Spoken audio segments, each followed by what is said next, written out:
Hello friends, आप लोग कैसे हैं। उम्मीद करते हैं आप लोग ठीक होंगे, आप लोग हेल्दी होंगे। फ्रेंड्स, इस वीडियो में प्लांट टिश्यूज़ के बारे में बात करेंगे। तो हम सबसे पहले यहाँ पर टॉपिक राइट कर लेते हैं प्लांट टिश्यूज़, और फिर इसका देखते हैं कि कितने टाइप के होते हैं, इनका क्लासिफिकेशन किस तरह का है। तो सबसे पहले प्लांट टिश्यूज़ को दो टाइप में डिवाइड करते हैं। एक तो मेरिस्टेमेटिक, एक तो होता है मेरिस्टेमेटिक टिश्यू, और दूसरा होता है परमानेंट टिश्यू।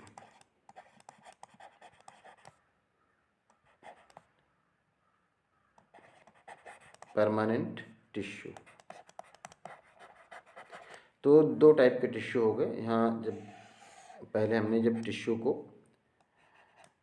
देखा तो एक तो मेरिस्टेमेटिक टिश्यू हो गया, एक परमानेंट टिश्यू हो गया। परमानेंट टिश्यू कभी ना कभी मेरिस्टेमेटिक टिश्यू रहा होता है। मेरिस्टेमेटिक टिश्यू होता है जिसमें डिवीज़न हुआ करता है। परमानेंट टिश्यू होते हैं जिनमें अब डिवीज़न नहीं होता। कभी पहले डिवीज़न हुआ करता था लेकिन फिर उसके बाद इनमें अब डिवीज़न नहीं होता है। तो ये परमानेंट टिश्यू हो जाते हैं और ये मेरिस्टेमेटिक टिश्यू हैं। अब अगर हम मेरिस्टेमेटिक टिश्यू के टाइप देखते हैं तो इनको इस तरह से कैटेगराइज करते हैं। एक तो होता है एपिकल मेरिस्टम, एक होता है एपिकल, और यहाँ पर राइट कर लेते हैं मेरिस्टम। एक तो होता है एपिकल मेरिस्टम और दूसरा होता है इंटर कैलरी। दूसरा हो गया इंटर कैलरी मेरिस्टम, और तीसरा टाइप जो इसमें है वो हो गया लेटरल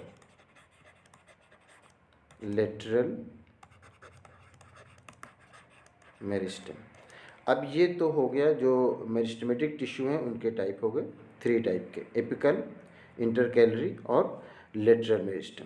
ये तीन टाइप हो गए। अब अगर हम परमानेंट टिश्यूज़ की बात करें तो परमानेंट टिश्यू ये इसको हम सबसे पहले दो कैटेगरीज में यहाँ पर डिवाइड करते हैं। एक होता है सिंपल, एक होता है सिंपल परमानेंट,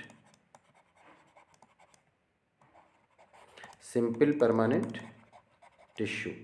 एक कैटेगरी तो ये हो गई सिंपल परमानेंट टिश्यू की। दूसरी हो गई कॉम्प्लेक्स, दूसरी हो गई कॉम्प्लेक्स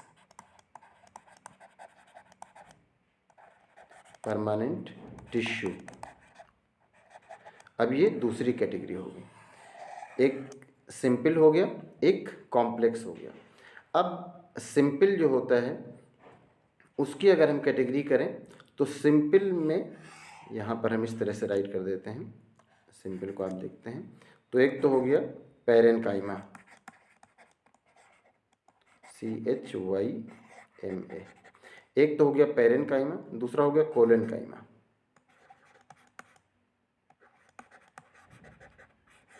दूसरा हो गया कोलेनकाइमा और तीसरा हो गया स्केलेरनकाइमा।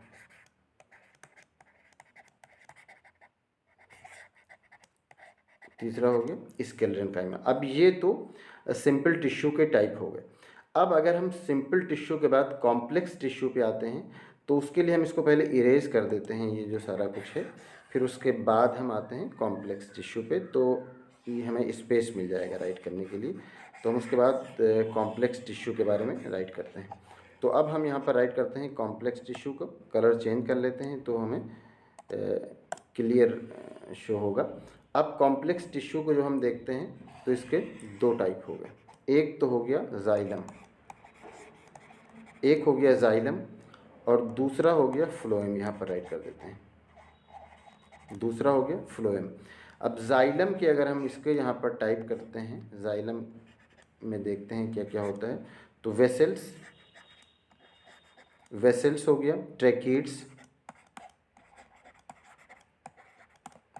ट्रैकिड्स हो गया, और इसके बाद यहाँ पर राइट कर देते हैं जाइलम फाइबर्स, जाइलम फाइबर्स हो गया। और फिर यहाँ पर हम एक और राइट कर देते हैं जाइलम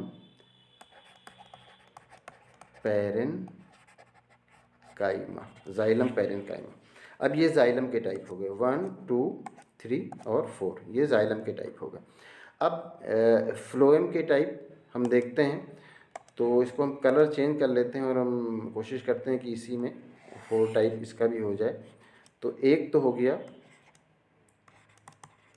सिव ट्यूब, एक तो ये हो गया। दूसरा हम यहाँ पर राइट कर देते हैं कंपेनियन, कंपेनियन सेल्स हो गया। तीसरा हो गया फ्लोएम पैरेन्काइमा, तीसरा हो गया फ्लोएम पैरेन्काइमा। और ये चौथा यहाँ पर हम राइट कर देते हैं, चौथा हो गया फ्लोएम फाइबर्स। इस तरह से ये जो प्लांट टिश्यू होता है उनकी इतने टाइप बनते हैं। जिस तरह से आपने देखा था मेरिस्टेमेटिक टिश्यू, और इसके आपने 3 टाइप देखे थे मेरिस्टेमेटिक टिश्यूज़ के, एक तो एपिकल, एक इंटरकैलरी, एक लेटरल मेरिस्टम, ये 3 टाइप देखे थे। फिर आपने परमानेंट में देखा, एक सिंपल देखा था, और फिर उसके बाद कॉम्प्लेक्स देखा। सिंपल में आपने देखा था पैरेन्काइमा, कोलेन्काइमा, स्क्लेरेन्काइमा। ये यहाँ पर जो हमने भी सिंपल परमानेंट टिश्यूज राइट किए थे, तो उसके आपने 3 टाइप देखे थे, पैरेन्काइमा, कोलेन्काइमा, स्क्लेरेन्काइमा। उसके बाद कॉम्प्लेक्स का तो यहाँ पर है, कॉम्प्लेक्स के यहाँ पर 2 टाइप हो गए, एक जाइलम, एक फ्लोएम। और जाइलम के आपने यहाँ पर 4 टाइप देखे, और फ्लोएम भी यहाँ पर आप जो देख रहे हैं ये 4 टाइप है। तो इस तरह से जो प्लांट टिश्यू हैं वो इतने टाइप के होते हैं। तो उम्मीद करते हैं ये वीडियो आपके लिए इन्फॉर्मेटिव होगी। अगर आपको इसमें किस तरह का कोई कन्फ्यूज़न है या कोई क्वेश्चन है तो आप पूछ सकते हैं। Thank you.